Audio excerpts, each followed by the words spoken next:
Hey guys, my name is Scoby. In today's video, I'm going to be showing you how to enable and disable items from your startup in Windows. Using this method, we're going to be able to stop applications like Skype from opening automatically when you turn on your PC. This can really impact your usability and speed from first boot up. So we're going to be showing you step by step how to disable this. So what you want to do is come to your desktop on your Windows PC.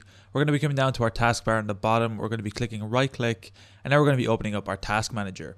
And from here, your task manager should open up and it should show you all the performance and processes of your currently running apps. But what we're going to be looking for is the startup tab right here, which should show a list of all apps that can currently boot up on startup and their current status. What we can do is sort our apps by status by clicking on the status bar. And if we click on it a second time, it should sort it by bringing the enabled options to the very top.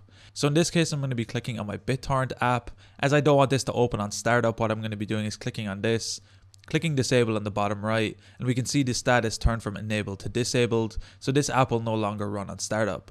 But let's say, for example, you want to grab Discord and you want to enable it for startup. What you can do is click on your Discord app, click on enable, and then you'll see it'll be moved up to the top with the other enabled statuses.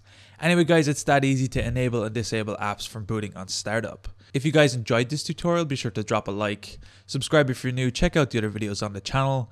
I'm going to be leaving a link down below to my PayPal if you found these videos helpful and you want to support me. Anyway guys, thank you so much for watching. Until next time, as always, keep it saucy.